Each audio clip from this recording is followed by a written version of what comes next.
All right, let's get this show started! The next season of The Ultimate Fighter has a unique twist. Instead of rivals battling it out at the end of the season, this season will feature two friends. UFC veterans Daniel Cormier and CHAEL Sonnen will be the coaches. The news was announced during UFC 311's broadcast on Saturday. At this point in time, not much else is confirmed as to who the fighters will be, the weight class, or anything else regarding the show. However, Ariel Helwani had previously confirmed that the show would premiere on May 27th of this year. How do you think this season plays out? What do you think of DC and CHAEL being the coaches for TUF 33? Let us know your thoughts in the comments below.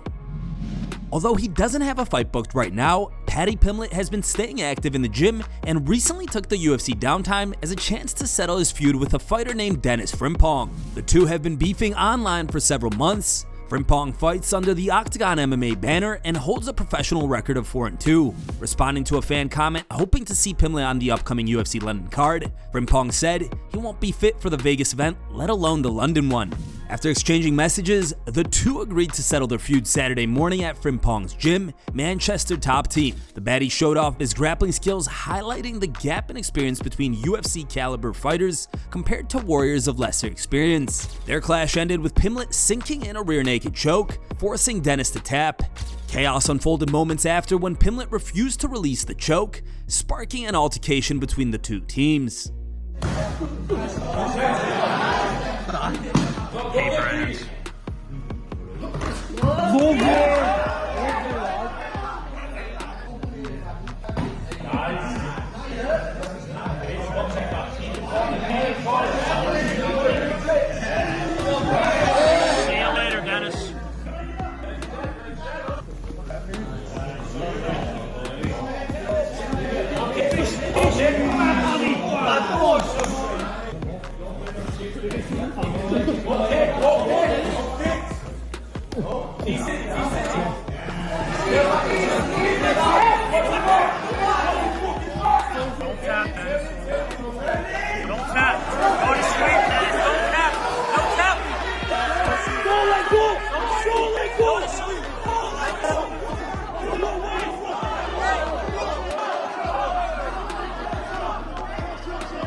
Alex Pereira was sitting cage side for last night's insane battle between former light heavyweight title holders and rivals Jiri Prochazka and Jamal Hill. During their fight, Poatan playfully trolled his former opponents.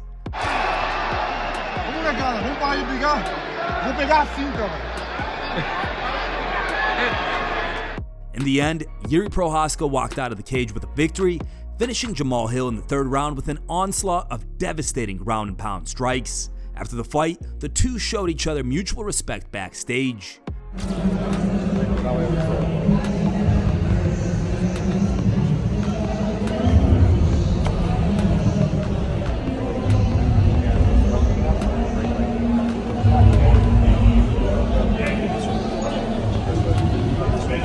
Jiri and Poatan also met up backstage.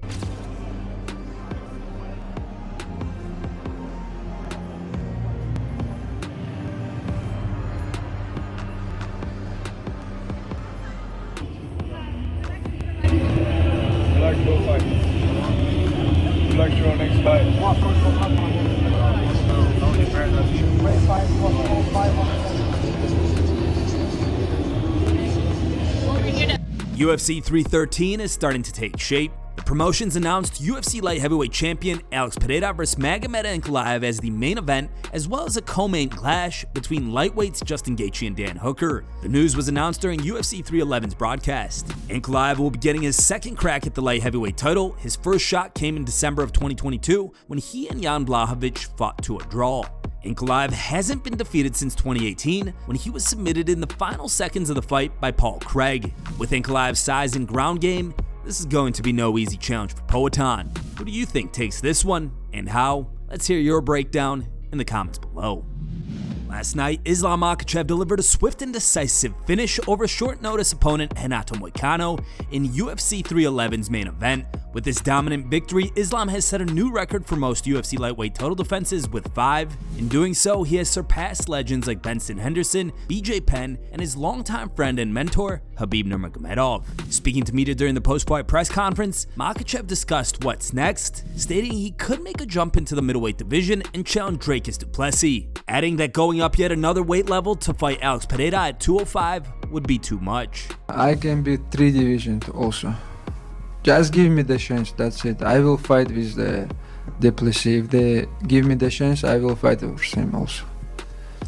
I swear, if DanaWhite send me contract, I will fight with him also. Islam Ali told me you could fight at 205 and beat Alex Pereira. No. That too much?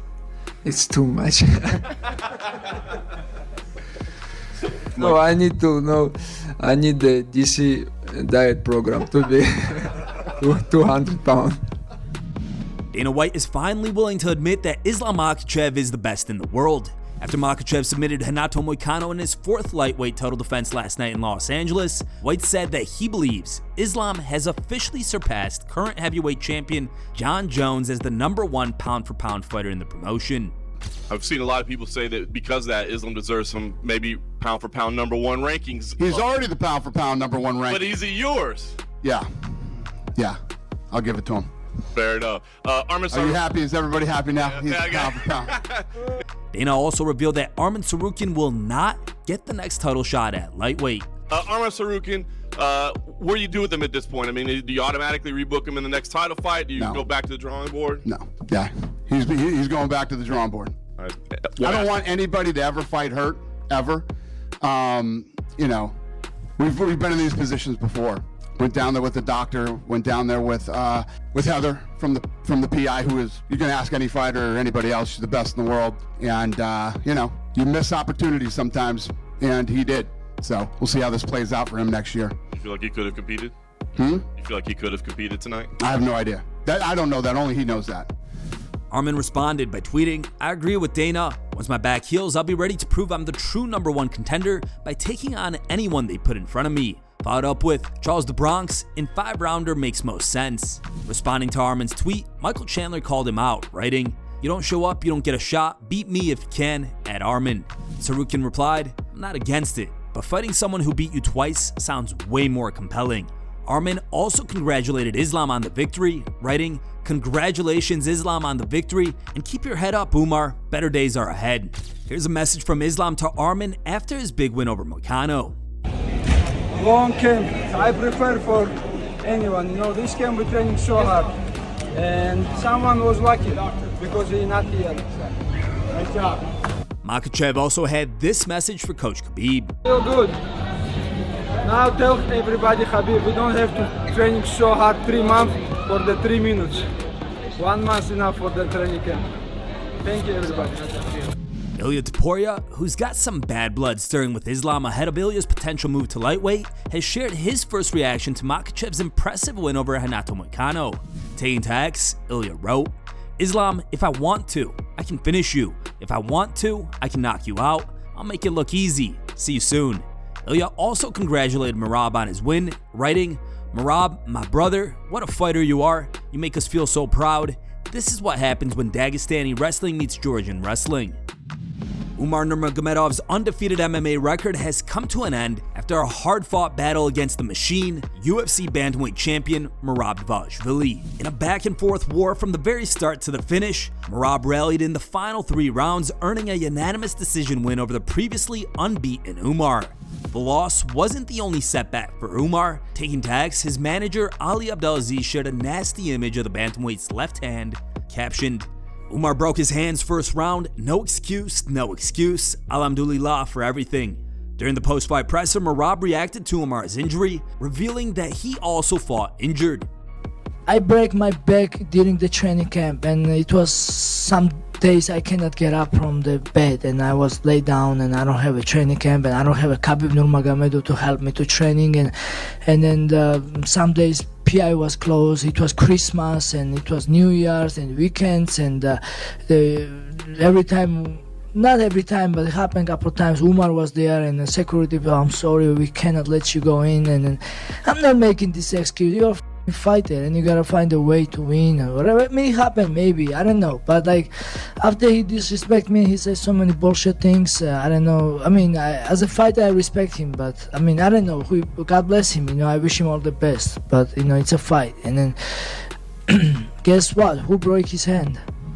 Darren Till was dominant in his return to combat Saturday night, putting down Anthony Taylor. Till, who's a former UFC welterweight title contender, was set to face Tommy Fury at the Co-op Live Arena in Manchester. However, Fury pulled out of the fight due to fears that Till would use kicks after making bold statements during the press conference. Misfits boxing light heavyweight champion Anthony Taylor answered the call to fight on short notice in the main event. Till dominated Taylor throughout the fight, ultimately finishing his opponent in the 6th round.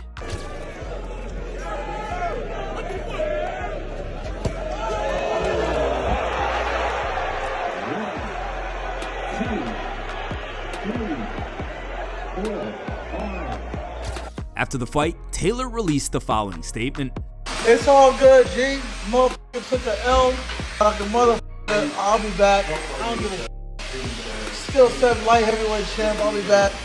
I'm all good. Thank you all for the love, support. Thank you for everybody who's also making fun of me. I don't give a Hey, look, if I deserve it, I deserve it. But at the end of the day, you can't spell go without 18. I'll be motherfucking back. It's time for today's top memes. 3rd place was posted by Fam Steve.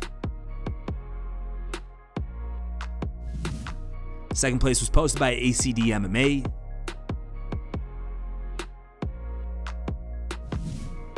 And the top pick was posted by Makhachev.